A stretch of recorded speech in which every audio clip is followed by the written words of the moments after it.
Quand nous avons eu la rémission de péché, c'est au travers l'œuvre de Golgotha. Le sang est entre tes mains aujourd'hui. Qu'est-ce que tu fais avec ce sang? Qu'est-ce qui te sanctifie ou tu foules aux pieds ce sang-là? Le sang de Jésus. Frère, mon frère, le Jérémie, le Dadam, ils étaient dans leur tombe, ils attendaient la réfusion de sang. Job dit, même si mon corps est fou, mais un jour, mes yeux verront le Rédempteur. Mais ce jour-là, il l'a vu. Il a payé le prix. Il est descendu dans le séjour de mort. Ils étaient en prison. Il fallait que le prix soit payé pour leur achat. Le sang devait être effusé. Pourquoi au ciel il n'y avait pas ça qui avait. Dieu était là, mais il était esprit. On cherchait le sang. Les anges étaient là. Ils n'ont pas de sang. Esaïe était là. Leur sang était souillé. Mais quel sang on exigeait? On a regardé au ciel. Personne n'était digne. Sur la terre, Abraham n'était pas digne. On est descendu parmi les ancêtres. On est descendu. Personne n'était digne. Dieu a dit c'est dur, maintenant difficile. C'est devenu terrible. Maintenant les hommes étaient perdus. Que ferions-nous? On a posé aux anges. On n'est pas digne. À quelqu'un, il n'était pas digne. Il a dit, moi-même je vais descendre. Moi-même je vais descendre. Il a pris la chair d'un homme pour qu'il y ait le sang afin de t'arracher toi et moi. Branham n'a pas le salut. Kimbangu n'a sauvé personne. Esaïe n'a jamais sauvé. Même Paul. Est-ce que moi j'ai été crucifié pour moi? Paul, qui suis-je? Apollo, qui est-il? Qui est mort pour l'homme? Nous tous, nous amenons les gens à Christ. Mais aujourd'hui, les gens commencent à adorer les fondateurs des églises. C'est ce qui a donné la colère à Dieu. Dieu est en colère à cause de l'idolâtrie des hommes. Aujourd'hui, on donne l'honneur aux hommes. Notre honneur, c'est vers Jésus-Christ. Ce n'est pas aujourd'hui. Les choses sont bonnes. Aujourd'hui, Dieu nous fait grâce et que nous sommes dans la vraie doctrine. Soyons reconnaissants. Soyons reconnaissants à cela. Ce n'est pas que nous sommes spéciaux plus que eux. C'est la grâce que nous avons eue. L'Odyssée est aveugle. Nous vivons dans l'Odyssée, mais nous ne sommes pas du l'Odyssée. Eux sont vraiment l'Odyssée. Ils sont notre signe. Tout ça que vous voyez, ce sont des signes qui nous appartiennent. Que Dieu vous bénisse. Nous avons notre sujet. Que Jésus qu'on appelle Christ. C'est ça notre sujet. Nous avons commencé à prêcher. Peut-être aujourd'hui, nous avons arrêté. Parce qu'il y a beaucoup qui doivent construire. Dieu a amené des ministères pour édifier le corps de Christ. Nous ne sommes pas pointés à la chair nous-mêmes. Ici chez nous, les yeux, on ne voit plus bien. Pourquoi vous jeunes? Donnez-vous mes frères. Ne blaguez pas. Ma page 3. Tu lis 3 pages. C'est fini, je ne vois plus bien, ça devient noir. Maintenant, où allons-nous? Maintenant, qui vont prendre la relève? Qui sont-ils? Nous, c'est là qui nous avaient précédés. Nous étions sérieux. C'est pourquoi on nous a donné la responsabilité. Nous aussi, notre état va le recevoir. Les années passent maintenant. Vers soixantaine d'âge, le poids d'âge pèse. Ça pèse sur nous. Vers la chute. Nous voulons laisser. Maintenant, qui vont rester avec l'œuvre de Dieu? Qui vont rester avec la charge? Vous blaguez, frère, avec la vérité. Maintenant, Dieu va placer la main sur vous. Il fallait que Dieu place la main sur quelqu'un qui a confiance en lui. C'est là qui va garder son trésor. Tout ça, c'est le trésor de Dieu. Qui sera responsable pour cela? Quand on te donne la responsabilité, c'est fini, tu gaspilles un tout. Maintenant, qui est digne?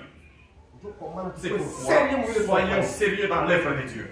Peut-être tu es là, Dieu tu ne te connais pas. Paul ne savait pas la grande tâche que Dieu lui avait donnée. Il marchait dans leur vie. Il était un témoin de Jéhovah terrible. Il fallait que Dieu se croise avec lui. Il a cru en Jéhovah. Un témoin de Jéhovah véritable. Un vrai témoin de Jéhovah. Il persécutait tous les croyants. Lui était témoin de Jéhovah. Il a soutenu l'œuvre de Jéhovah. Dieu lui a dit, moi je suis un multisystème. Je vais te montrer qui je suis. Il lui est apparu dans la colonne de feu. C'est lui qui connaissait qu'il était Jéhovah. Il est apparu dans le costume de Jéhovah. Il lui est. Qui es-tu? C'est moi Jésus-Christ. La confusion en Paul. Confusion. Je sais que la colonne de feu, c'est Jéhovah. Est-ce que c'est Jésus? C'est pourquoi Dieu lui a révélé la divinité. Il a écrit la divinité de Jésus. C'est pas la grâce. C'est la grâce. Les disciples qui étaient avec Jésus ne l'ont pas reconnu comme Paul l'a reconnu. Il mangeait avec eux. Dieu révèle à qui il veut se révéler. Pierre, c'est lui qui a commencé l'église. Ce n'est pas ça. Dieu peut tenir un enfant aujourd'hui. Il commence à nous prêcher, nous les anciens. Et nous recevons des choses. Dieu l'utilise. On ne peut pas être orgueilleux. Oh, parce qu'il est jeune. Non, mon frère. Dieu fait ce qu'il veut. Et ce qu'il veut, c'est qu'on nous demande. Nous tous nous acceptons. Ne regardez pas au niveau des gens. Voyez, les Juifs étaient perdus parce qu'ils n'ont pas reconnu qui était Jésus. Ils n'ont pas identifié Jésus. Sa naissance, les gens doutaient sa naissance. Ils ont douté. Oh, c'est un enfant illégitime. Il est venu dans la nature. Ils l'ont échoué. Mais les Écritures disaient, comme il allait venir. Oh, c'est petit. Son père n'était pas même sacrificateur. Son père, ses frères sont là. C'est celui-là qu'on suit. Oh, il n'a pas de respect. Un jour, lui aussi était assis. Pour les oreilles. On suivait le petit jeune homme qui est né. Pour les vieillards, Pierre. Est-ce que vous comprenez? Vous suivez un petit lien. Pierre dit, ça peut être. Les gens peuvent avoir la vérité. Je vais aller lui poser la question. Pierre dit, je serai clair. Nous avons tout abandonné. Nous avons abandonné nos maisons. Maintenant, que recevrons-nous pour toi? Je me reprends. C'est comme nous a dit là. Il fallait poser la question. Mon frère dit, pose la question. Pose la question et voilà le fait. Il ne faut pas créer. Posez la question, on va vous éclairer. Jésus l'a répondu. C'est qui me suivent. Ils ont abandonné leur maison, abandonné les parents, abandonné tout. Premièrement, ils vont recevoir la vie éternelle. Dans le monde à venir, ils seront sous le trône comme juges. Ils seront les 12 tribus d'Israël. Dans les chairs ici, ils auront beaucoup de biens. Pourquoi Kwa nini shatoni? Est-ce que la parole n'a-t-il pas de force? Non. Nous avons pris la parole de Dieu au bout des doigts. Nous avons pris à la légèreté. Nous parlons, mais les gens ne changent pas. Pourquoi les Écritures s'accomplissent? Paul disait dans 2 Timothée chapitre 2, le temps de la fin. Dans les derniers jours, les gens seront insensibles. Insensibles, insensible. Même si on prêche comment, insensible toujours. C'est une prophétie qui s'accomplit. La prophétie s'accomplit dans notre temps. Comment on ne se prépare pas? Ici, pape. Le pape est entré dans les mosquées. Il a parlé. En tout cas, il a été là. C'est le plus temps. Nous tous, nous sommes là. Où allons-nous aujourd'hui? L'accomplissement de ce que Daniel avait vu. Et l'accomplissement de ce que Paul avait prédit.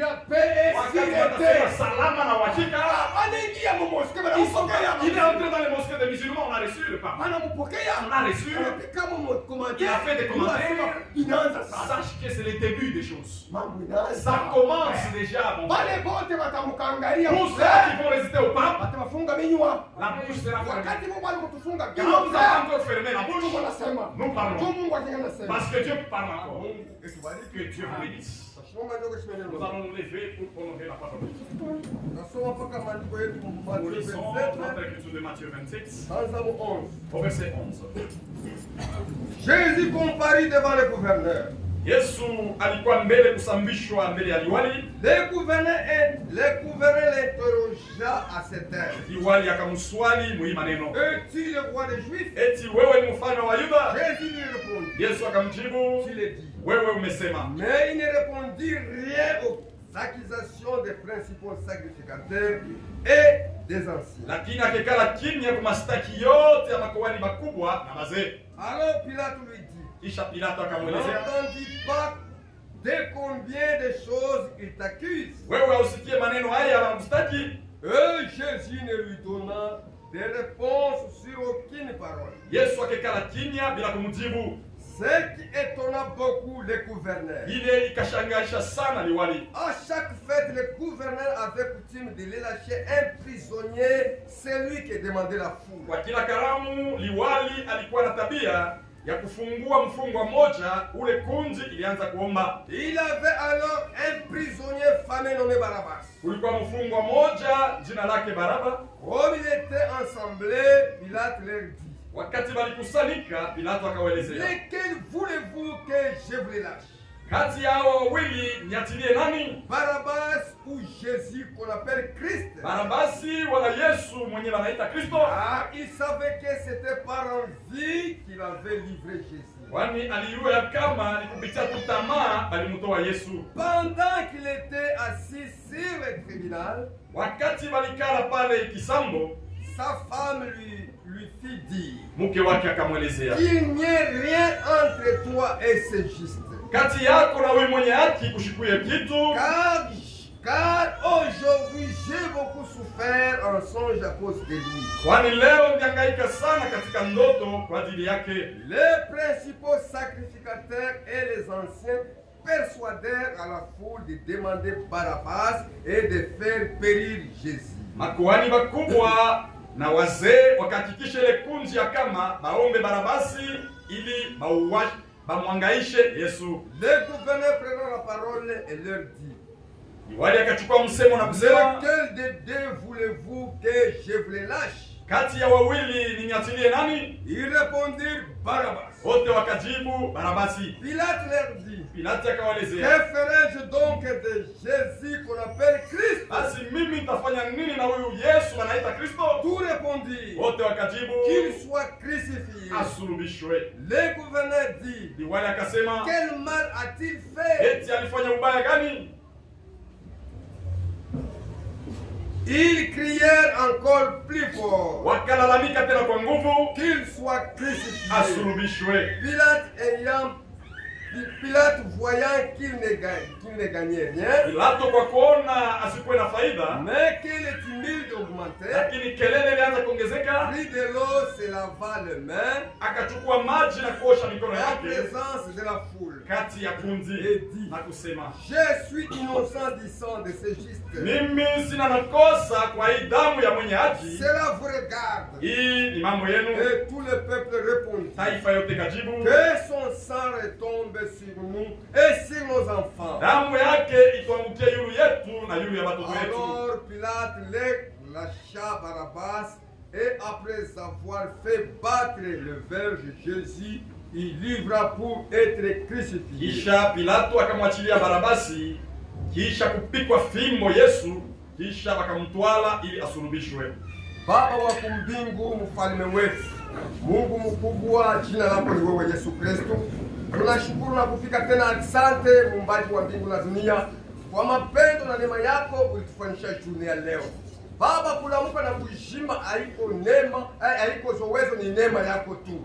Baba, tena kama tulipata neema kwa macho yako, uendelee kutufundisha manjia yako. Mungu wetu, manjia yetu ni ya lufu, manjia yako peke ya bushima. Banduku na badada baliacha manyumba, baliacha mama bioske, mafarmasi, mumansoko banacha leo balibifunga, abakuye kushikia mtu. Juu ndani ya mtu mwekalake kizuri. Kama mnatoka kizuri ni kile wewe Mungu uliweka. Ndio kwa maana Baba uweke masemo ndani mwangu. Mimi kwa sababu vile mikro, Baba wewe usemelemo. Ndio kama mimi nasema lufu lutengia. Na wewe ukiseme bushima butengia. Asante Bwana. Baba, tuko na ndani ba demo ba kushika kubaya, ba demo ba distraction, ba demo ba mvuruko, tunawakondane au nom de Jésus Christ wapate kuondoka. Baba, mmeme occasion, mimi natoa hitaji ya ndugu yetu, njuu ya ndugu yetu, njoo mtoto wake Ileri Nyembo. Mungu wetu, tunamwacha kwa mikono yako. Panafasi hapa njoo fashi, ulisema wakati mnakuwa na mambo yenu panafasi hapa, mimi nitamsikia. Njoo kwa maana upate kumsaidia ule ndugu. Baba, mademo ya mvuruko yenye kumbamba, iko mwenye mvuruka ashitambue tena fami, anaanza kwenda sasa vile motoka ya shipo frère. Baba, umsaidie. Huko Mungu amemiuliza na malama. Wewe ulisemaka mbingu na dunia itapita, maneno yako haitapitaka kamwe. Wewe ulisemaka muombeane mmoja kwa mwingine. Ndio kwa maana tuko naomba Mungu umsaidie. Baba, kama unamsaidia, Mungu wetu furaha yetu itakuwa ya mingi. Tunayua sema wewe ndio maître wa maesprit yote. Baba, unajua ni maesprit kani na mubamba, umsaidie. Baba, saidia banduku na badada bali kuna mahitaji pa kutoka, kila mtu apate kushuhudia kama ilikuwa ya mafaa kwenda nyumba ya Bwana. Asante Bwana, wanze nasi, umalize nasi, kwa jina la uwezo la Mwokozi wetu Yesu Kristo. Amen. Mungu etubariki sana. Que Dieu vous bénisse richement. Ile siku mambo ilikuwa nguvu sana. Ces jours-là, c'était difficile. Ile mambo ilikuwa nguvu. Inabasi kila bantu bafanye choix. Le problème était compliqué, chacun devait choisir. Kanisa ilikuwa deja na katana Yesu. L'église avait déjà refusé Jésus. Ibali commencé kumkatana Ils frère. avaient déjà rejeté Jésus. Sasa banapelekea gouvernement na yo ifanye choix. Aux politiciens aussi faire le choix. Qu'ils décident. Kanisa yo inamkatana. L'église l'a rejeté. Isa kumrejete. Après l'avoir rejeté, sasa ipashi batumie sasa. fallait Bengine bakamate décision. Et les politiciens décident aussi. Donc tukolenda frère. C'est ici où nous allons. Ni mapoliticiens sasa ndio batakamata. Ce sont les politiciens qui vont prendre des décisions. Si vous voyez 5 côtes qui se lèvent aujourd'hui, frère, où nous allons, c'est terrible. Ni mambo frère. Ça sera terrible. Ndio kwa maana wakati leta ataangia sasa msema. Quand le temps va entrer en scène, Kanisa ingine itafungwa. les églises vont fermer les Basi portes. kanisa inaacha leta sasa chakule. Et là, l'église va laisser l'autorité à l'État. Jésus-Christ. L'église a rejeté Jésus. Ils ont déjà rejeté. Wakati frère. En ce temps-là, Pilate, Hérode aussi, ils ne s'entendaient pas.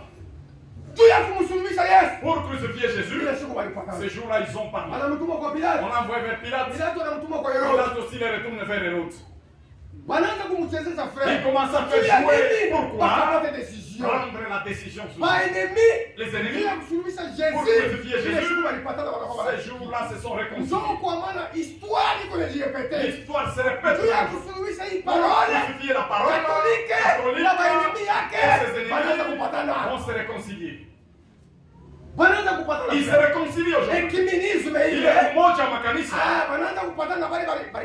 Avec cela, les protestants, pourquoi crucifier la parole qui est le Seigneur Jésus-Christ sous forme de la parole. Il y a même d'autres Bibles pour crucifier la parole. Le Seigneur est en scène, Jésus. Tunafanya naye nini? Ile siku alikuwa ni mumikono ya Pilate. Il était dans la main de Pilate. Leo hana mumikono ya Pilate. Ce n'est plus Pilate. Leo kwa mumikono yetu. Il est dans nos mains Kama aujourd'hui. Jésus alikufa Si Jésus était mort, il n'est pas mort par le fouet des Romains. En lui, il y avait la vie éternelle. Il ne pouvait pas mourir. Il fallait que la vie éternelle quitte, que le corps reste. Quand il était l'esprit de Dieu, c'était un esprit éternel. Même si on pouvait frapper, Jésus n'allait pas mourir. C'est pourquoi les gens ne comprennent pas. Oh Père, tu m'as abandonné. À cause de toi et moi, mon frère, il fallait que Jésus perde le prix. Il fallait que Jésus se fasse pécher. Comme Dieu ne tolère pas le péché, cet esprit de Dieu puisse quitter en lui. Et il est resté Jésus homme 100%. Homme 100% comme toi. La douleur il a senti. La douleur il a senti. La colère il a senti. Il était homme 100% pour être notre frère. Et qu'il paye le prix. Il devait payer le prix à cause de toi et moi. Le sang devait couler. Avant de payer, on les faisait jouer comme un jouet comme ça. Pourquoi? L'écriture d'Ésaïe. Qui a cru à ce qui a été annoncé? Qui a vu le bras de l'Éternel? Qui a cru à notre prédication aussi? Qui a vu le bras de Jésus dans la prédication ici? Qui a vu? Qui? Il s'est réveillé comme un rejeton de David dans les textes. Il n'avait pas comme les bishops aujourd'hui. Comme aujourd'hui, les évêques, ils volent dans l'avion. Lui, il marchait à pied. Il était dans la carrière. Il était à Jérusalem. Marchant à pied. Mwenye kwa chini wanabatu. Mutu wa kuzoelea maumivu. Wakuzoelea mateso. Maintenant, toi, à cause de la souffrance, qu'est-ce que tu dis? Qu'est-ce que tu fais avec la parole? Quand la souffrance arrive, tu abandonnes même la parole. Les épreuves, c'est une test que Dieu voit si ton cœur espère en lui. C'est ça le preuve. Même si elle arrive comment, même la mort. C'est pourquoi Paul disait que nous séparera de l'amour de Christ. Est-ce le mépris? Si tu me méprises, chez lui c'est rien. Mais toi quand tu te méprises, qu'est-ce que tu fais? Wakati unasikia wanakusemea kibaya, des calomnies, unasema kanini? Quel est ton langage? Nous disons Jésus-Christ dans le corps. Est-ce que tu n'entends pas les accusations? Pourquoi tu ne te défends pas? Un enfant de Dieu ne sait pas se défendre. C'est Dieu qui le défend. Ne laisse pas le défendre. Tu vas te défendre comment? Défends ton ennemi. Il te surpasse. Le diable que c'est bon, on ne blague pas. La Bible l'appelle Mushinda de mais la coma le vainqueur. Nous laissons dans le méditation. Comme Dieu qui le connaît, c'est Dieu qui connaît comment le vaincre. C'est pourquoi beaucoup de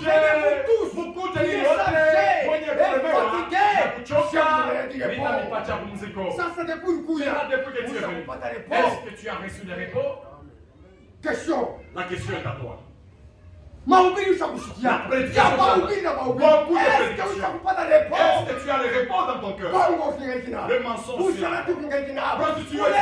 L'ivrogne c'est toi. Tu es encore esclave. Tu passes dans ses affaires.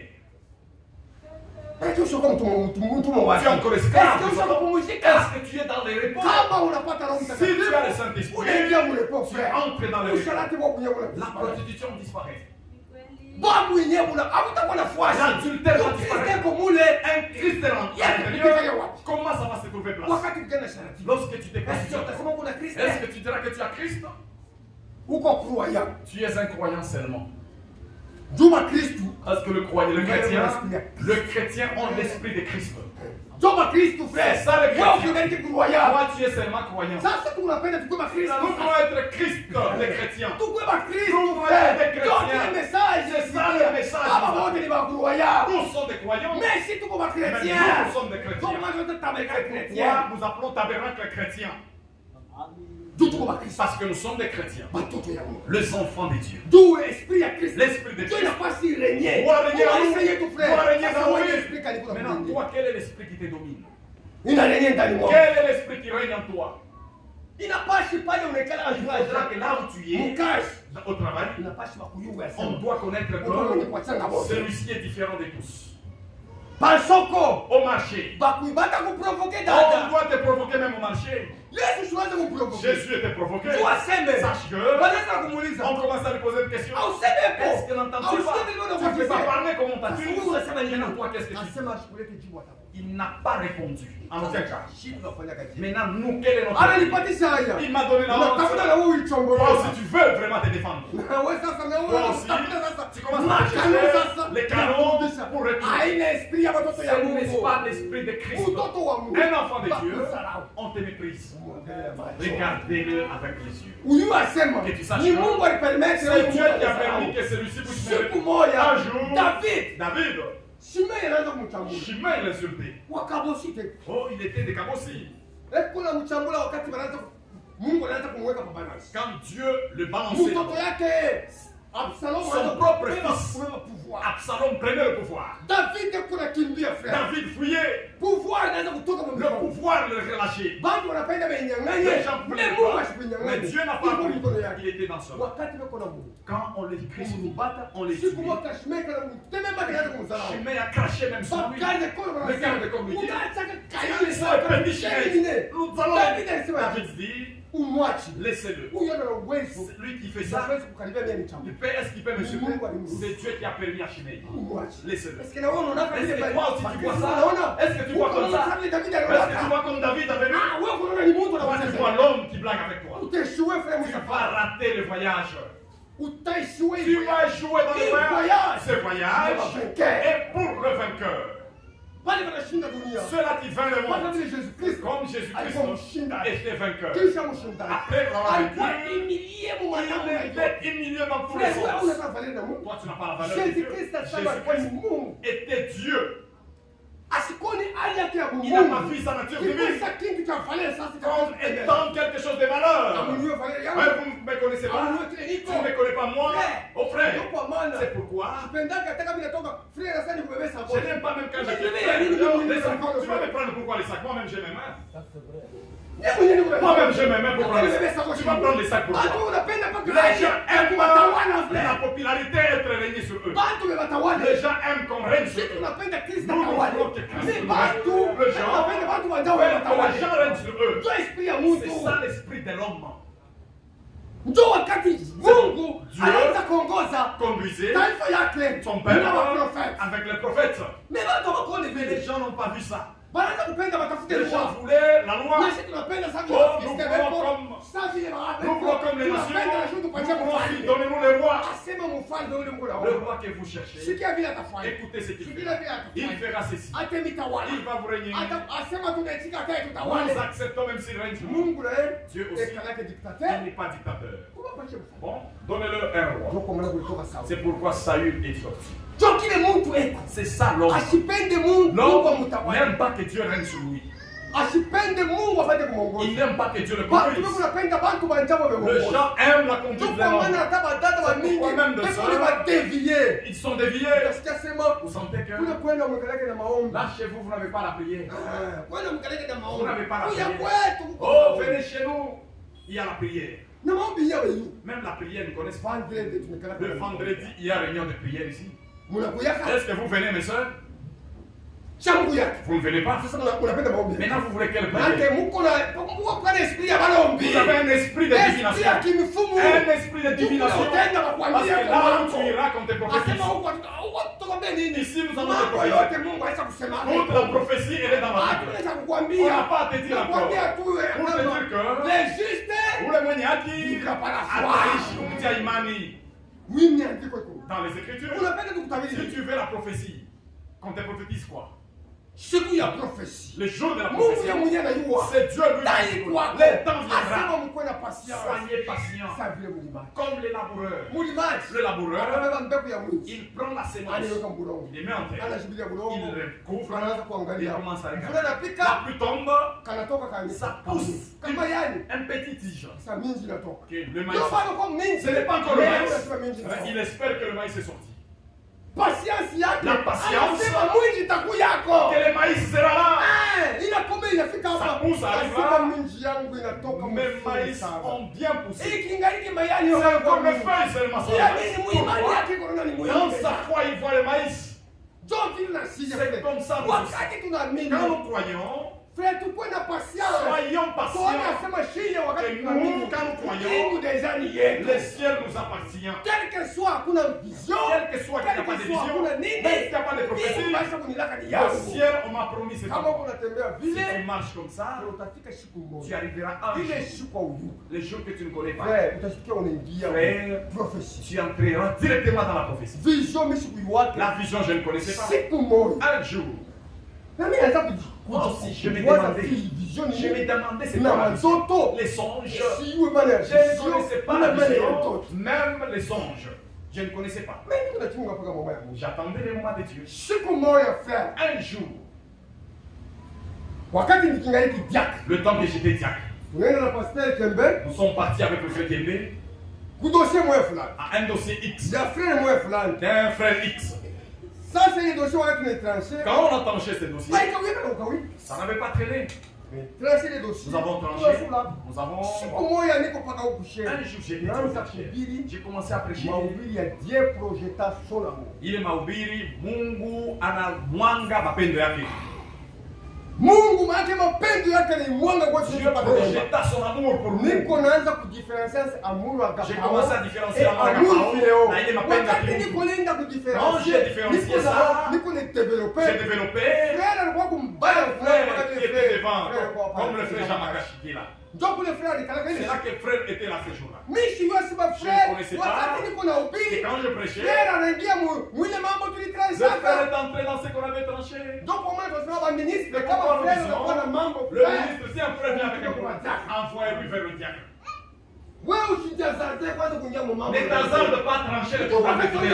Parce que quand nous prêchons, il va s'imaginer que tu parles de ça. Envoyez-le chez le diacre. C'est les diacres qui sont responsables. Le Saint-Esprit te conduit, tu commences à prêcher. Une fois que vous n'avez pas prié avec lui, il va savoir. C'est pourquoi. Envoyez-le chez le diacre. Même moi, tu avec un problème, je leur dis, va voir les diacres. Pourquoi? D'autres personnes ont des mauvaises. Quand je prêche, il a l'amour fidèle. Il s'est fâché. Je ne savais pas qu'il était fâché. Dieu reste Dieu. C'est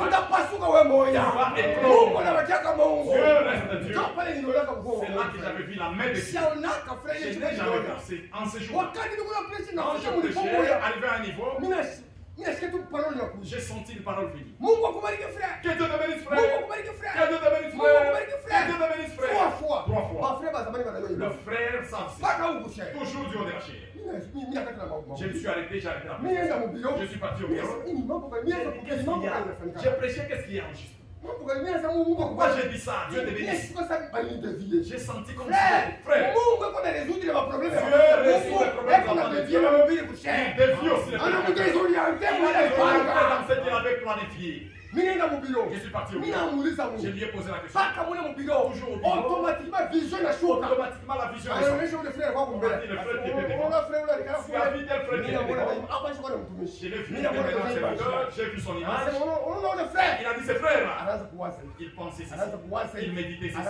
Il voyait ça. Moyo wote ulipaswa kusema. Tout le mot que tu pouvais dire devait l'atteindre. Kama nimesema akufa. Si j'avais dit, il meurt, il Na mimi voulait. shukuru. Moi aussi, je ne savais pas. Mimi nasema Mungu ndio. Ule aliomba na baraka. C'est lui qui a demandé la bénédiction. Anatamani ni Ce Mungu. n'est même pas moi, c'est Dieu qui a mis dans ma bouche. Ndio pale ninaweza kumbe Mungu anasema. Dieu parle. Ndio kwa maana Balaamu alishinda kulani watu wa Israeli. Balaam a échoué pour lui. Si Dieu met le mot sur la vas échouer. Pourquoi? Beaucoup ne reconnaissent pas comment Dieu travaille. Sous l'inspiration, j'ai prononcé, même moi je ne connaissais pas.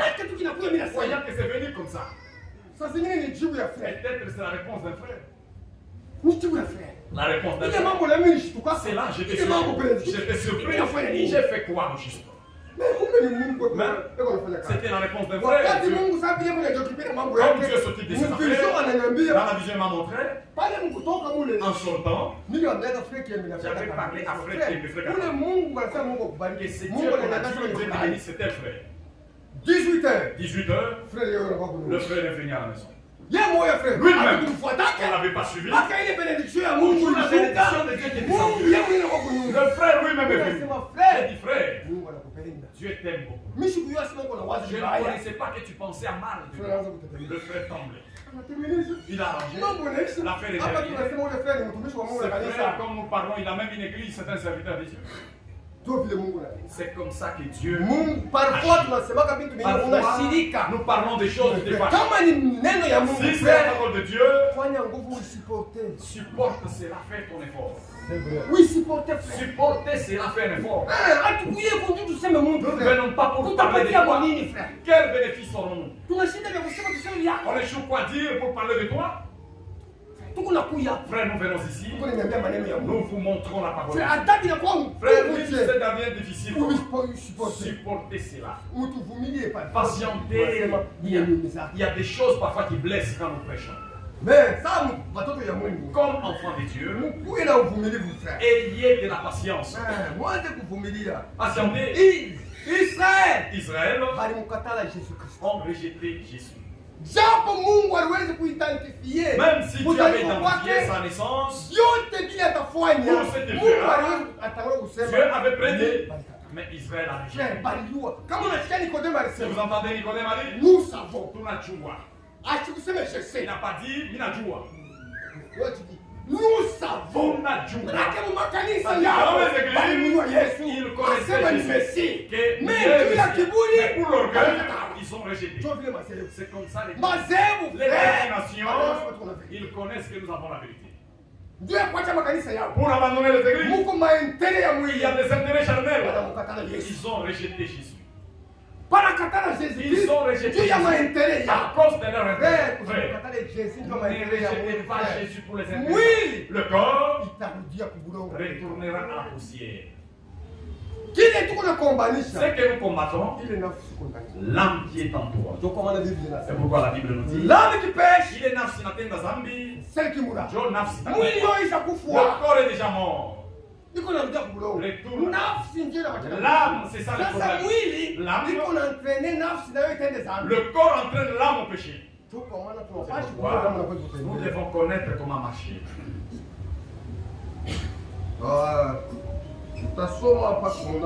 Nous lisons Matthieu 23. Toujours Matthieu 23. Matthieu 23, deuxième verset. Matthieu 23, 27. Matthieu 23, 27.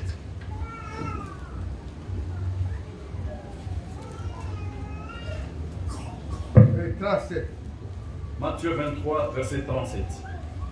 Jérusalem, Jérusalem qui tue les prophètes. Yerusalem, Yerusalem, anaua manabii. Et qui a pire de ceux qui te sont envoyés. Na unatupia mawe watume kwako. Israël avait rejeté Dieu. Jésus pleurait sur Jérusalem. Les prophètes qu'ils envoyaient, ils ont rejeté. Ils ont refusé. Ils commencent à lapider. Même ceux-là qui étaient aujourd'hui, les gens boudent de cérémonie. Ils refusent. Ce n'est pas un problème. Ce n'est pas notre affaire. C'est l'affaire de Dieu. Dieu regrette ici. Combien de fois ai-je voulu rassembler tes enfants comme une poule rassemble ses poussins sous ses ailes? Mara ngapi nilipenda kuikusanya Sasa vile kuku eko nakusanya batoto yake, mabawa yake. Et vous ne l'avez pas voulu. Lakini nini hamkupenda? Maki Mungu alifanya le tout. Dieu avait fait le tout. Tu apate kukusanya batoto yake. Pour rassembler Et ses enfants. récupérer. Bakuye kwake. Afin qu'ils viennent. Ils ont rejeté. Ils ont rejeté. Donc maana wanasema damu yake Son retombe sur nous et sur nos enfants. Ils avaient rejeté. Mungu alikamata na kuwekea mkono. Dieu a pris, il les a retourné le dos. Sasa vile walikatala. Comme ils avaient rejeté, Mungu Dieu alikuwa na maplan yake. avait son plan. Njoo Mungu asitakondane mtu. Ne va pas condamner l'homme Bila mbele kumupa sheria. sans lui donner la loi. Il fallait qu'on te dise quoi faire. Et tu rejettes faire ça.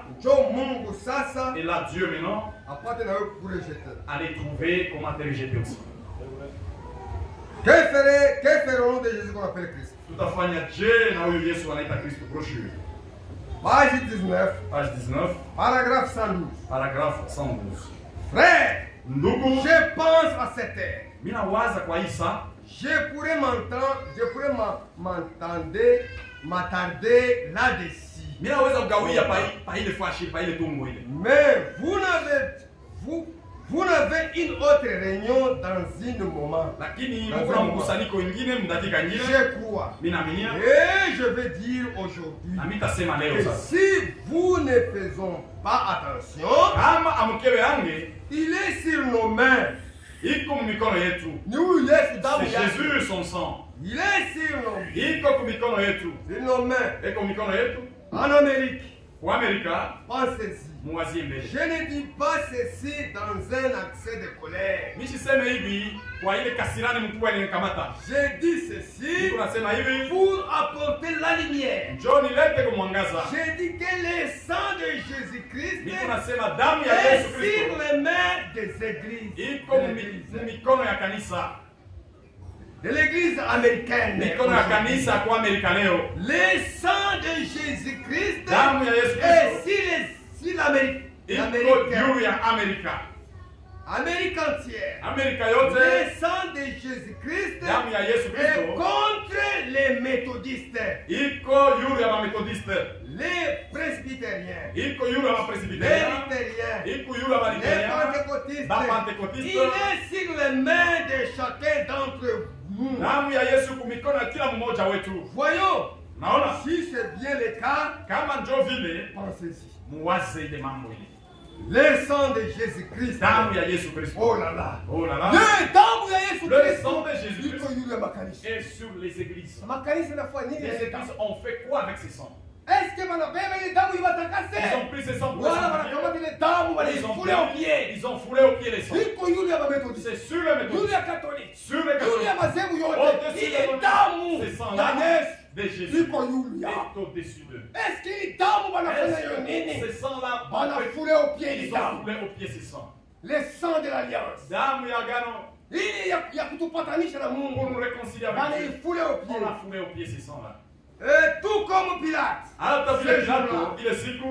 Cela me rappelle les trois moyens que Pilate utilisa pour essayer de l'enlever de ses mains. Inanikumbusha mambo tatu ile Pilato alitumikia njoo ya kutosha kwa damu yake kwa mikono yake. Il essaya par ces trois moyens alipima kwa ile maneno matatu d'enlever de dessus ses mains, kutosha damu kwa mikono yake, mais sans succès. Lakini alikuwezekana. Il n'y a qu'un moyen pour vous de l'enlever de vos mains. Kutu namna moja kwa kuitosha kwa mikono yenu.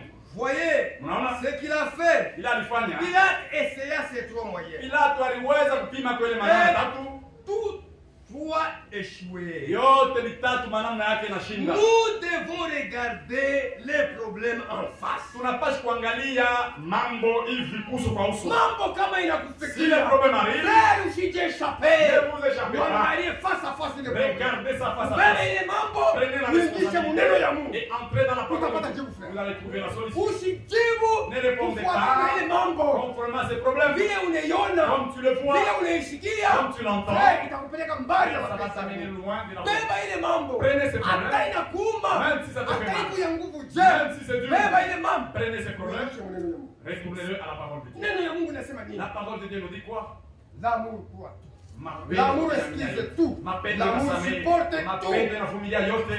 Juu ya Kristo. À cause de Christ. Mimi namteima. J'intersiste. Est-ce que tunavifanya? Est-ce que nous faisons frère, dad, ma soeur, est-ce que vous avez la capacité ya kuvumilia mambo? de supporter les problèmes? Wakati inakuwa na nguvu, Quand ça vient avec force, inakuchoma kuroho. ça te brûle. Est-ce que uko na mesure ya Est-ce que kuisupporter? vous avez les mesures de supporter cela? Nous savons que l'heure a sonné. Tunajua kama saa inenea sasa. Car sa parole a été Kwani identifiée. neno la Mungu ilioneshwa, Par l'évidence. ilioneshwa kabisa Dans les Écritures. mumeandiko. La parole promise pour ce jour ici. Hii neno yenye lidakiwa kwa hii Est wakati très cher. inafanyika kwa mwili. Même quand à la mauvaise partie de refuser. Hata kwa ile kipande kimwa kinakatala ile. Jésus-Christ et que lui se trouve à l'extérieur de l'église dans cet âge de Laodicée. Ile kipande kinamkatala Yesu na ule Yesu anakuwa nje ya makanisa ni kizazi cha Laodicea. Hapa ndipo kunasema mwenye âge de Laodicea. Jésus-Christ anataka mkanisa. Jésus est dehors depuis dans Hata mtabernacle mwenye anyambo. n'est pas là. Si bakaferi kwa Il y a mtabernacle. des cafés dans ce tabernacle. Mungu anawakia muneno yake. Dieu est resté dans sa parole. C'est vrai. Ashina tena mkanisa. Il n'est plus dans l'église. Muneno yake. Il est dans sa parole. Rejeter neno. Rejeter la parole. Jésus-Christ. C'est rejeter Jésus-Christ. Dieu confirme sa parole. Mungu anahakikisha muneno yake. Il est dans sa parole. Neno Maintenant c'est la parole. Bahubiri na bahubiri frère. Beaucoup de prédicateurs. Tulishakusikia vya mingi. On a déjà entendu beaucoup. Hivi tulishakusikia. C'est qu'on a déjà entendu. Tulishakufanya na nini? Tu as déjà fait quoi avec? Leo mpaka vile nasema aujourd'hui comme j'ai aujourd'hui, bantu leo les gens wanakuwa na vichwa vinene. Ont des grosses têtes. Na connaissance. Une grosse tête de connaissance. Si vous le dites, il dit que ça c'est en telle brochure. Mais les pattes sont très petites. Ils échouent marcher. Une tête qui devient paysan. Ils échouent marcher.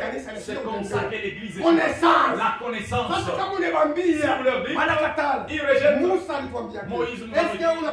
Est-ce que tu n'es pas avant toi? Est-ce que Moïse avait dit? Moïse a parlé de moi. Oh non, c'est comme ça le message. Les gens ont rejeté le message qui Dieu nous a amené. Il a testé, mais les gens les sons de Jésus-Christ, le Fils de Dieu, il est moi dans mon monde. Cela m'effraie d'y penser. Allez, il a été méchant comme anafikiri pale.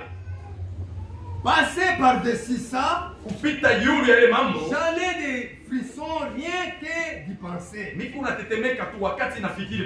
sang de Jésus. Est-ce que tu trembles aussi? Le sang de Jésus-Christ. Est-ce que tu t'identifies? Le sang de Jésus. Est-ce que ça te couvre? Ou bien c'est sang? Tu as foulé ça au pied. Tu commences à jouer avec ces sangs. Mon frère, ma soeur, nous vivons dans un temps, nous lisons dans la lettre circulaire le 28 août du 28 août 1985 à 14h. À 14h, on est transmis le 23 février 2025. Toujours dans cette année. C'est là qu'on a fait la retransmission. Page 12. Page 12. Nous lisons à la fin. Bien-aimés frères et sœurs ici et en tout lieu. Dans tous les pays. Nous devons avancer vers la perfection.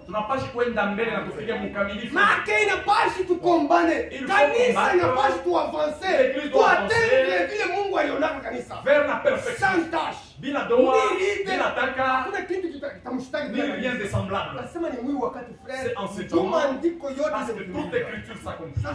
Maintenant toi, tu fais quoi? Pour avancer. Nous devons faire quelques pas en avant dans la foi. Tunapasha kuchofa kombele muimani.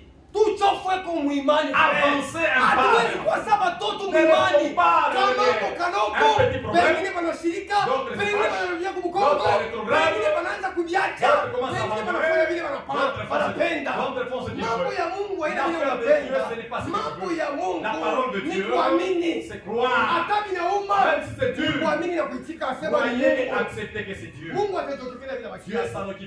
Kama wanakublesse, Mungu tena atakupanse. Dieu lui-même te pensera. Tuna mhubiri mwingine anakuja. Un autre prédicateur viendra. Il viendra avec le pansement.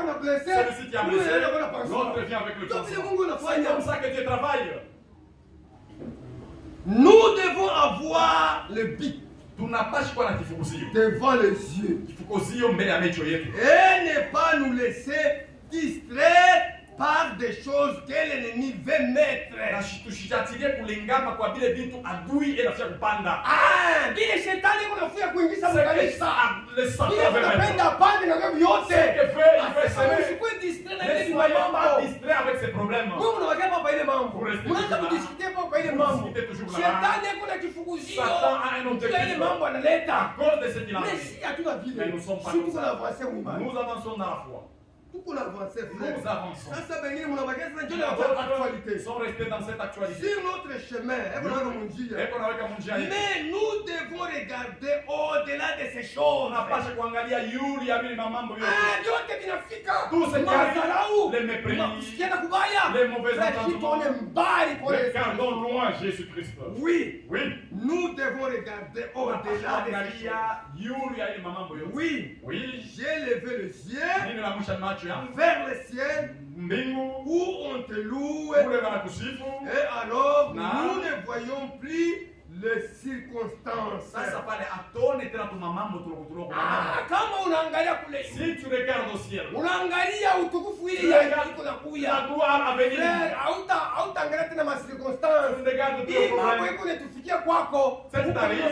Tu vois comme si c'est étranger, ça va passer. Ça ne peut plus te faire quitter. Combien de fois je... Mais le Seigneur, celui que nous voyons, lui, qui a dit, j'ai commencé la bonne œuvre en vous et je l'achèverai aussi. C'est lui qui a commencé. Il y a d'autres choses, frère. Tu ne peux pas supporter. Nous lisons d'abord Pierre. Le temps file vraiment.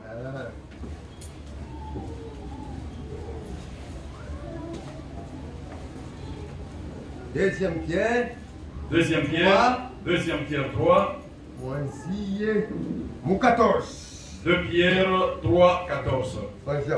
Commençons par là. C'est pourquoi, bien-aimés, en entendant ces choses, appliquez-vous à être trouvé par lui sans tâche.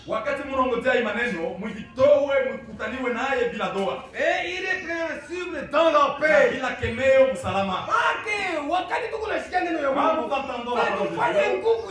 Faisons un effort. Attendre la perfection. Efforçons-nous qui nous trouve sans tâche. Croyez que la patience de notre Seigneur est votre salut. La patience de notre Seigneur, il a tardé. C'est ça notre salut. C'est ça arranger la vie. Aujourd'hui, tu vas rater. C'est à cause de toi et moi. La patience de notre Seigneur est notre salut. Comme notre bien-aimé frère Paul vous a aussi écrit selon la sagesse qui lui a été donnée. Paul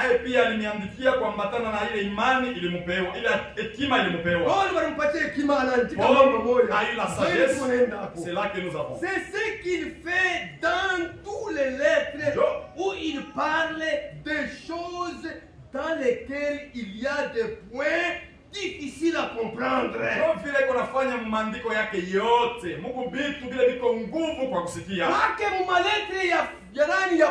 les lettres de Paul, il a fait des choses difficiles à comprendre. Comme Frère Branham, dans le brochure, il y a des langages qui sont difficiles à comprendre. Il y a beaucoup de tabernacles. manuka ya nguvu kushikia. Même au commencement c'était comme ça. Si vous arrivez au point difficile, à comprendre, laissez ça à Dieu. Ne discutez pas sur le point difficile. Il est manuka ya nguvu kushikia. Écoutez, sur le point difficile,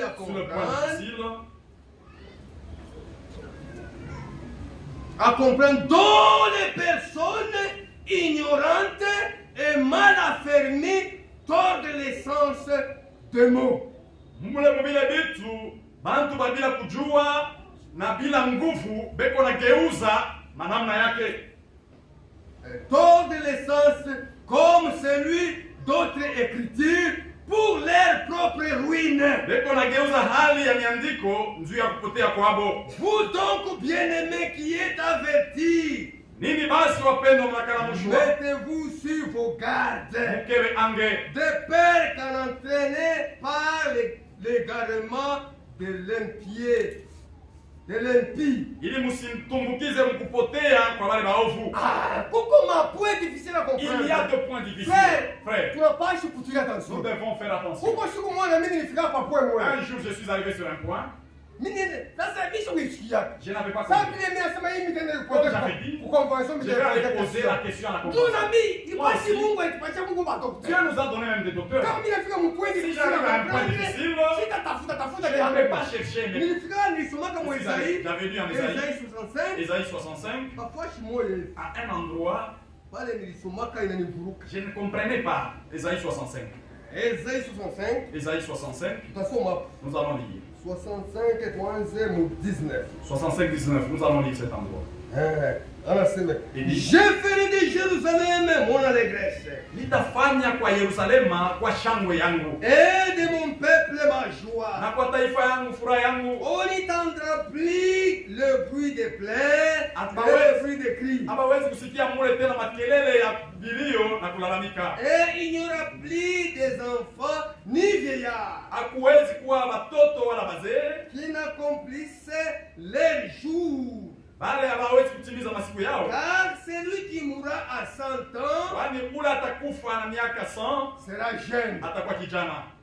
Bila ni troublé. Ça m'a troublé. Mimi nasema tena, humu ni millennium frère. Ça c'est dans le millennium. Ni millennium ouais. Ce n'est pas l'éternité. Baki sasa mutakuwa na lufu tena tutakufa tena nyingine. Il y aura des morts. Jo, sasa sisi tutafufuka. Basi mbali batafufuka. Le mort en Christ. Baki lufu wa pili. Tena la mort. La deuxième mort. Munani millennium. Dans le millennium. Sasa wanasema ule atakufa na 100 ans. Celui qui mourra avec 100 ans. Ni mtoto. Il est jeune. Mais là nous allons encore mourir. J'ai posé la question. J'étais troublé. Dans le millennium, il y aura des morts. Celui qui aura 100 ans sera plus jeune. On m'a expliqué. Il dit, l'écriture qui dit ça, quand nous serons enlevés, quand nous serons au ciel, sur la terre, il va dépasser la troisième guerre mondiale, appelée Armageddon. Elle va ravager le monde entier. Maintenant, toutes les nations ne seront pas exterminées. Quand nous allons descendre, nous allons trouver des hommes en vie. C'est seulement les saints qui vivront à Jérusalem. Même ces gens ils seront là dans le règne de Christ. Maintenant ces gens-là, ils ont ce corps que nous avons. Il faut se mettre au monde et mourir. Parce que eux ne vont pas changer. Nous allons descendre les trouver dans la corps ici. Oui, nous allons les trouver dans la corps. Ces gens-là, c'est rescapés. Ces gens qui vont rester dans ils vont rester dans le règne de Christ. Tous vont se soumettre à l'ordre de Christ. Ils vont grandir. Ils vont grandir en ce temps-là. Celui qui aura du mal sera en prison. Satan, c'est lui l'auteur du mal. Il sera en prison. Comme il sera en prison, il ne va pas faire ses activités. Les enfants de Dieu seront là. Mais ce n'est pas tous. Même ceux-là qu'on a trouvés sont ceux-là qui vont mourir ici. S'il meurt à 100 ans, il est enfant. Nous, nous serons dans le corps de Dieu. Nous n'allons pas voir. Ce sont ceux-là qui ce sont les points difficiles à comprendre. Il fallait poser la question. Si vous ne comprenez pas, posez la question. Si vous ne posez pas, vous commencez à murmurer, vous allez avoir la réponse. C'est là que Gog et Magog, on va délier Satan. On va entrer dans ces gens-là. Occasionner la guerre de Gog. Ce sont des points difficiles. C'est pourquoi Dieu l'a écrit avec les mystères. C'est pourquoi il a donné différents ministères. Si je ne suis pas docteur, je ne vais pas m'assembler et entrer dans les choses que Dieu nous a données.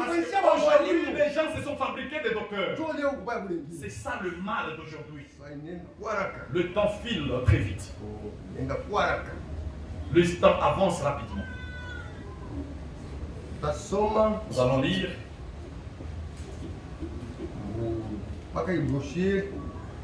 la brochure. Tutafanya nini na huyu Yesu anaita Kristo? Page 11. Page 11.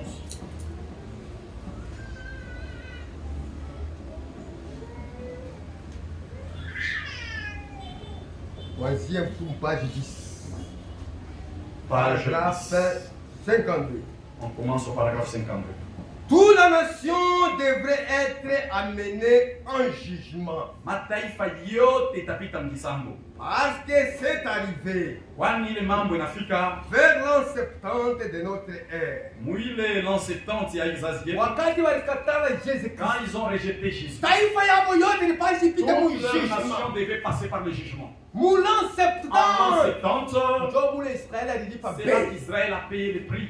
Il y a une dame qui alisema Et kaimwangike ce kwa qu'il ile avait dit, que na son yule sang tombe sur nous et sur nos Ndio enfants. anasema. C'est que Frère Branham dit. Vers l'an 70 L'an 70 de notre ère, Ya hii kizazi chetu. lorsque le grand général Romain Titus Wakati ule jenerali mkubwa Titisu assiégé Jérusalem alizunguluka Yerusalema pour l'avoir rejeté. ili vile walimkatala. Aujourd'hui, nous considérons le procès qui peut lier là-bas. Leo tukunaangalia ile bisambo vilizopitikana kule. On descend rapidement. 54. Jésus, Yesu, un simple fils de charpentier, mwana wa ule mpigaji wa mbao, ainsi qu'on le considère, était la parole de Dieu manifestée. vile banaanza kumwona alikuwa ni neno ya Mungu yenye kuonekana. Il était parfaitement identifié. Yeye alikuwa iko nyajulikana Parce nzuri. que l'œuvre de Dieu s'était manifestée à travers lui. Kwani kazi ya Mungu ilionekana ndani yake. Avait prouvé qu'il était le Messie. Alionyesha kama yeye ni Mesia. Mais ils n'ont pas Quel cru. que soit Dieu, Quelles que soient les mal preuves, prouvé. ils avaient prouvé, mais ils n'ont pas cru.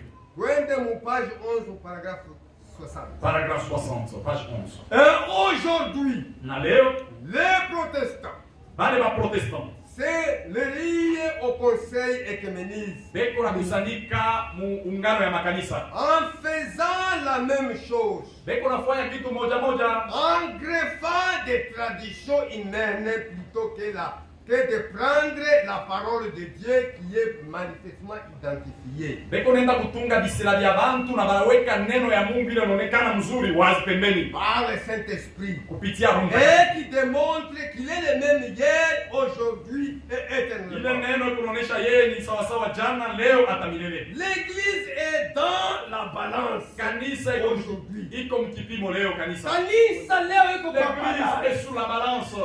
Bayo kama itapeze, Il est sur la wala balance. itapeze. Voilà s'il va Il peser faut ou pas pas. balance, Il Léo. est sur la balance l'église. Elle est trouvée légère.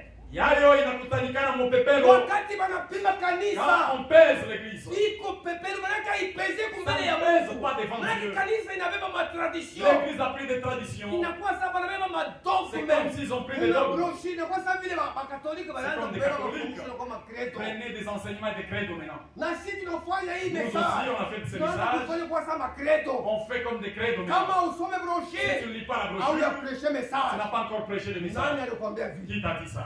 Message ni nini? Le message c'est quoi? Ni retour à la Bible. C'est un retour à la Bible. Bible ni nini? La Bible c'est La quoi? révélation de Jésus-Christ tout Profonds entier. à Jésus Christ ôté. Tu vis frère. C'est comme ça. Ce n'est pas des choses. L'église vous êtes de nouveau dans le prétoire de Pilate. Oui. Nini munengia tena mpaka mwile hali ya Pilato alikuyaka. Qu'est-ce que cela a fait? Nini ile ilifanya vile? Cela a formé une image à la bête. Ilitunga picha ya nyama. C'est une satellite de Rome. Ile njo richo ya Roma lile. Les conseils écuméniques Shauri ya est makanisa. en train de forcer et forceront toutes les dénominations protestantes à y adhérer. Ile umoja wa makanisa itaweka mkazo kumadhehebu yote na itaingia mule. Ndio ecumenisme, ndio C'est satellite ça la satellite ya Rome. de Rome. Tu attends contrôler. Il va contrôler avec les églises maintenant. Satellite na weka. Notre satellite. Sasa na sisi tutaingia mo. Nous allons entrer Wakati aussi. tutakatana Quand frère, nous allons refuser, ndio patakuwa problème. c'est là qu'il y aura des problèmes. Ah, mambo inaanza. Le problème Wakati commence. ukishasema naingia mu Quand tu mosquée, vas accepter qu'il y ndio a asema hii dans mambo la inaanza. sache que ça commence maintenant. Et pratiquement toutes y sont déjà. Na bote basha kuingia mule. Maintenant, Hapa sasa. celles du plein évangile et les autres. Ile ya injili ya utele na vingine, Les paka ba plein évangile ndio bakingaliki saa nje. toujours le plein évangile qui sont un peu dehors. L'heure vient où ils devront venir ou bien rester dehors. Wakati unakuja ile anapashi kuja wala kubakia nje. En ce moment-là, Na ile wakati lorsque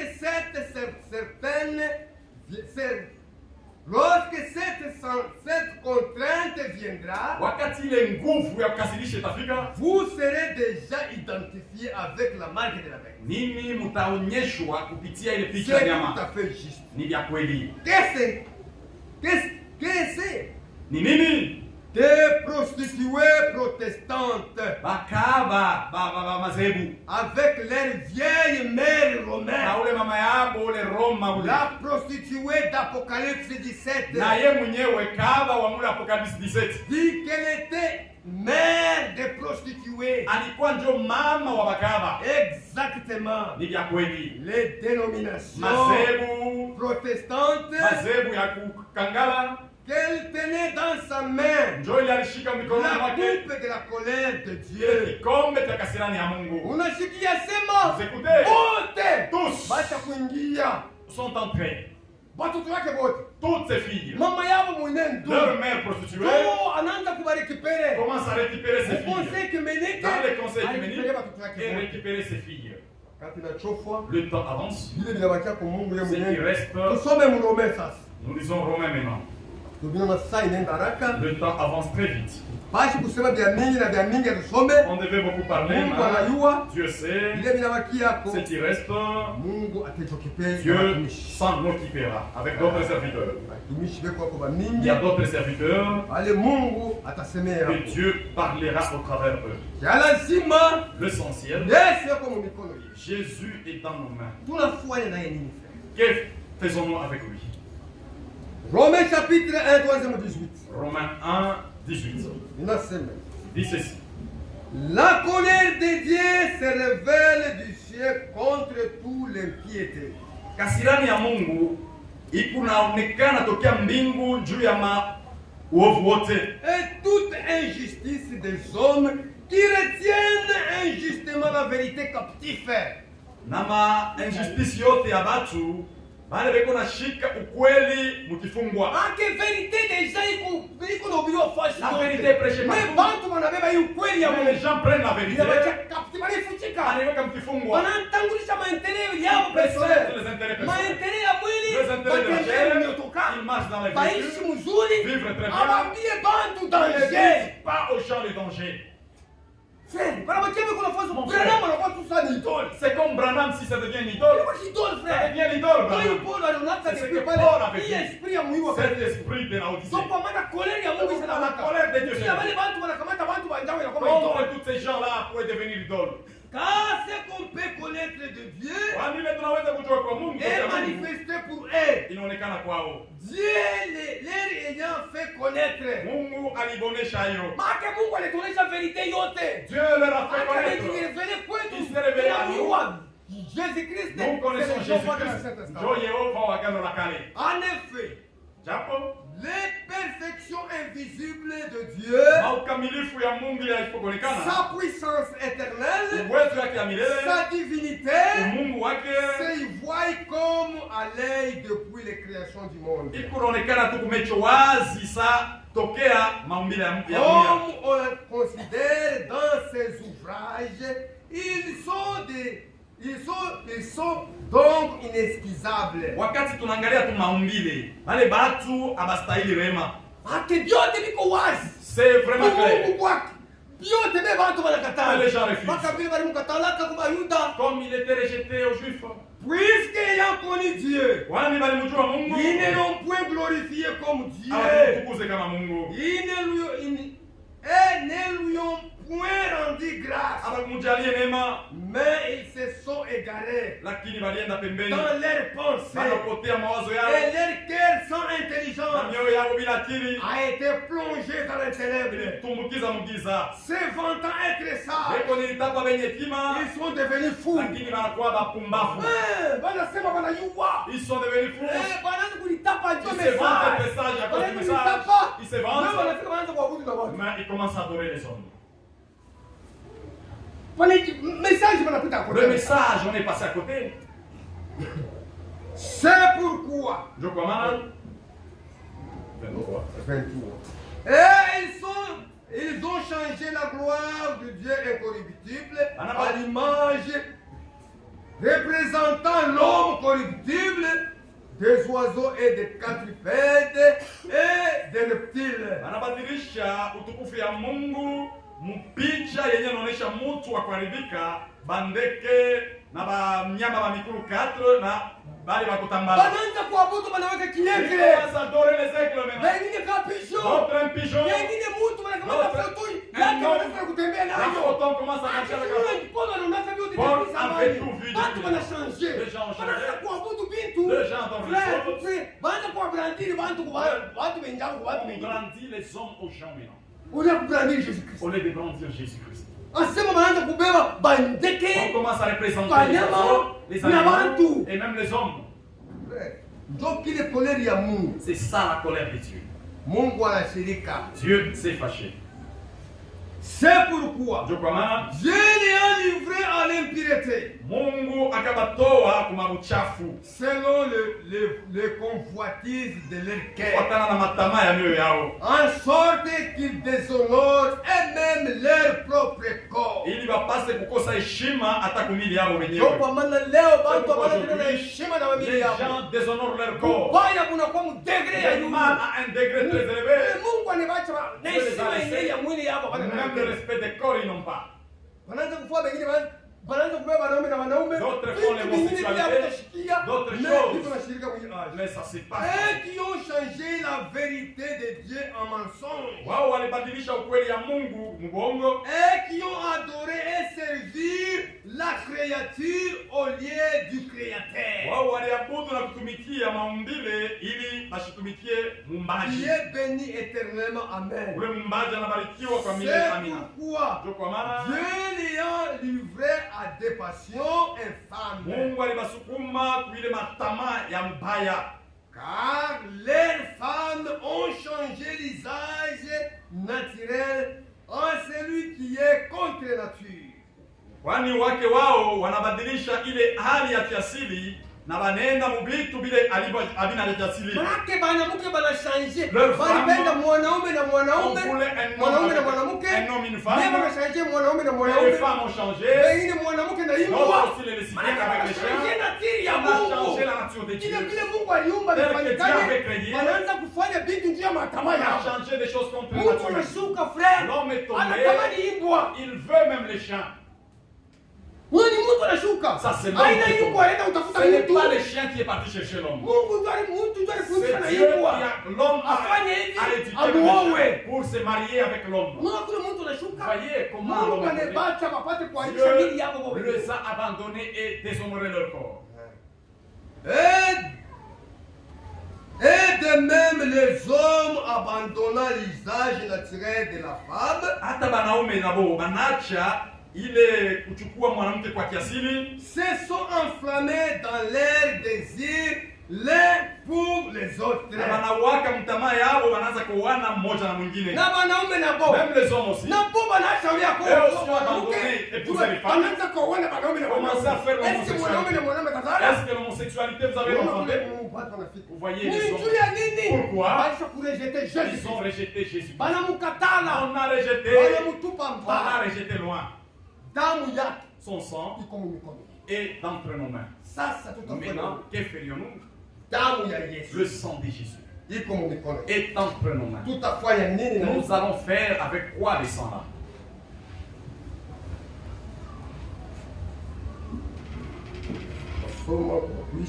Nous lisons pour terminer.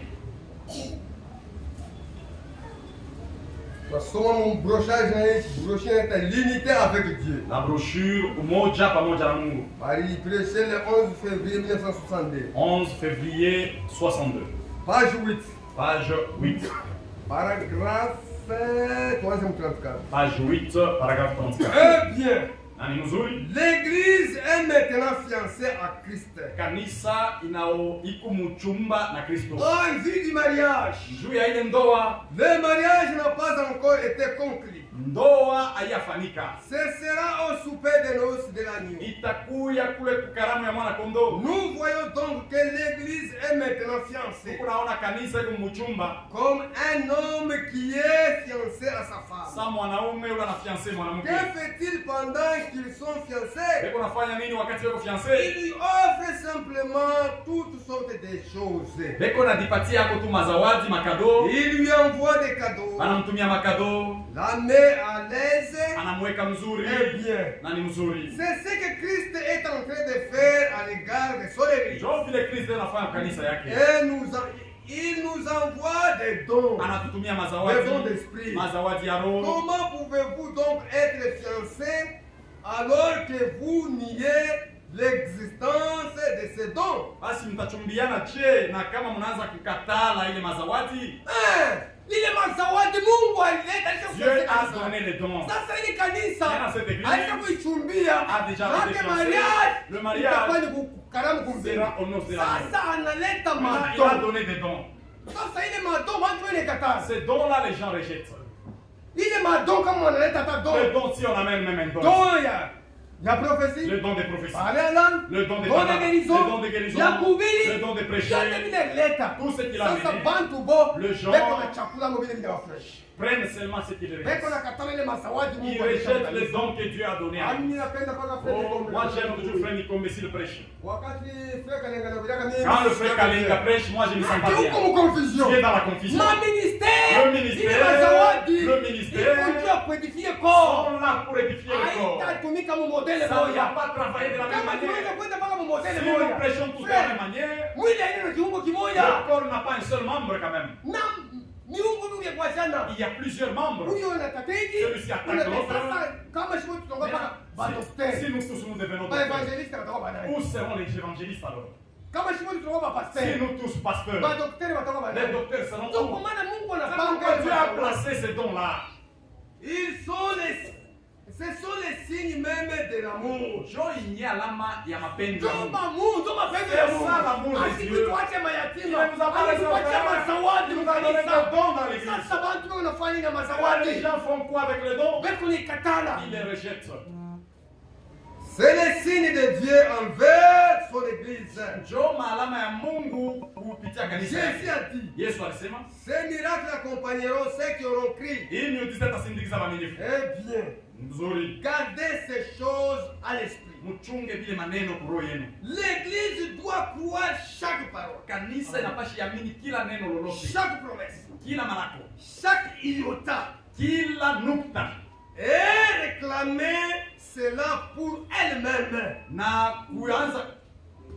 Kwanza kuiomba ile njuu yake. Kila parole, chaque parole, kila iota, na virgule, même la virgule, dans la parole de Dieu, elle est importante la virgule. Kila kitu kuja mafaa. Chaque chose est importante. Kwa maana kama unachanga hapo unachanga mélange, unapata confusion. Il y a la confusion. Sasa inapaswa urespecter na mavirgule, même la virgule, na mapoint, et les points, l'accent, et les accents, tous respectés. Le son itakuwa clair. Le son sera clair. Kama tu respectes, si on ne respecte pas, le son itakuwa mwali mbaya. Le son sera confus. Watu watashindwa kujiprepare. Les gens vont échouer. Sio kwa maana mavita iko C'est là qu'il y mmakasa. a les guerres dans les églises. Sasa nijua nini wanakatana mazawadi. Pourquoi ils ont rejeté les dons? Ile Mungu aliwapatia. C'est donc que Dieu leur a donné.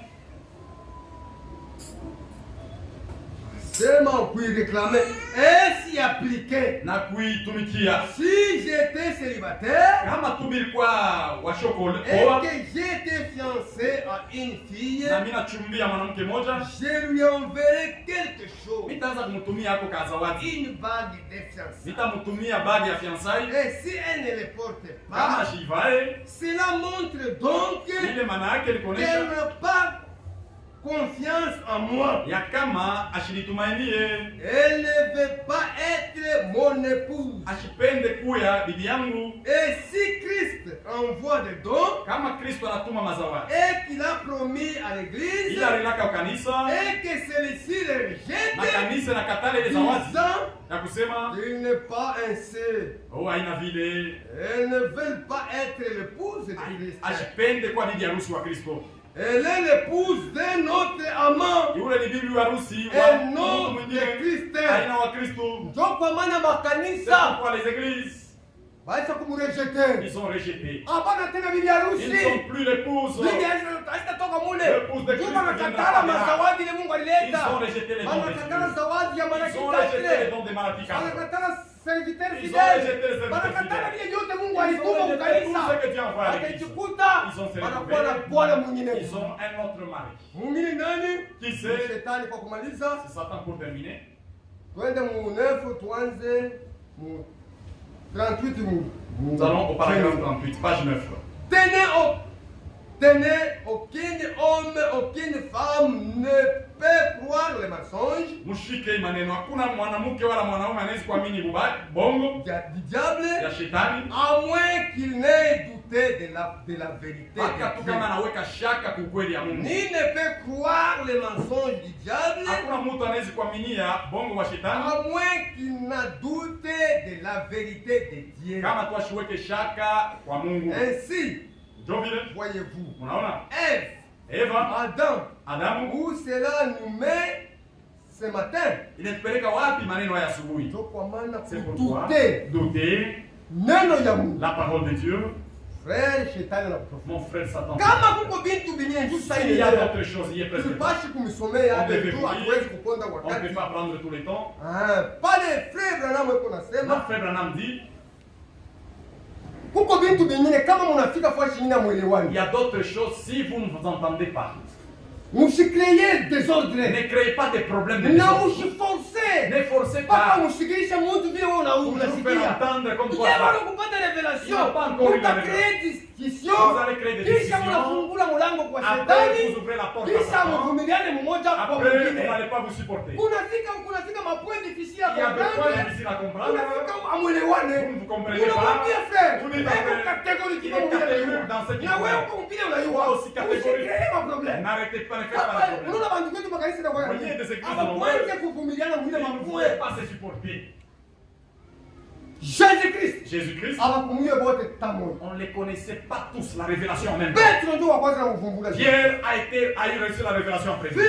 Philippe, Anaanza ku wakati Yesu anaanza kulaka ndio quand Jésus disait au revoir pour anaanza partir, kumwambia. il lui dit, Tanto baba, Tantôt père, utuambie baba yako montre-nous mambo d'abord yenyewe. ton père. Leo huko ni tukomplike. aujourd'hui tu me compliques. Jésus alimjibu. Jésus lui a dit, Niko na mwema siku ya si nini? avec toi pendant Philippe unifahamu? Philippe, tu me connais. Niliakwenda kupata revelation. Il n'avait pas la Il révélation. fallait kama Il expliquer fallait ça. l'expliquer maintenant. Huyu nani? Thomas. Thomas, Kisha Yesu kufa. après la mort de Jésus, Anafufuka Il est ressuscité. na yeye ndo anaitika il hapo. aussi a accepté maintenant.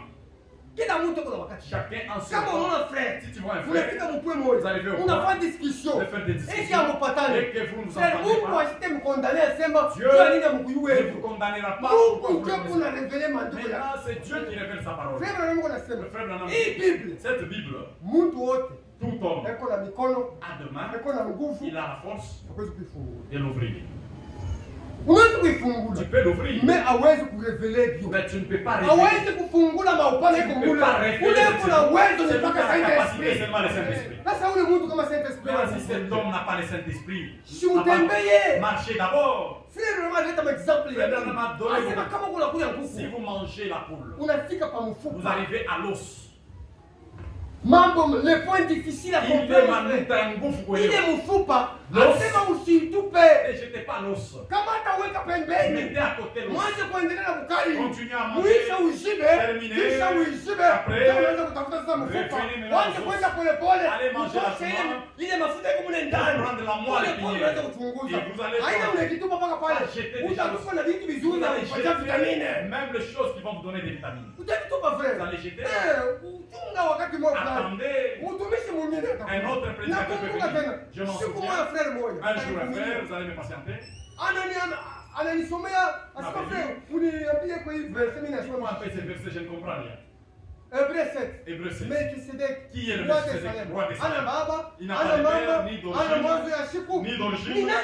Qui est ce Melkisedek-là? Ile wakati kama shikona dunia. Moi aussi, je ne Toka connaissais mwanzo ya pas. kuamini. C'était au début de la foi. Frère. J'ai dit frère, Sina najibu kwa. je n'ai pas de réponse. Mais mimi najua kitu. Mais je sais une chose. Oui, message. Dans ce message, Kama uko na susi. si tu as un souci, Dieu t'aidera. Tunafunga ile. On a fermé ces choses. On a laissé. Mungu anatuma mgeni. Dieu a envoyé un étranger. Anapaa kufungula paka Il est venu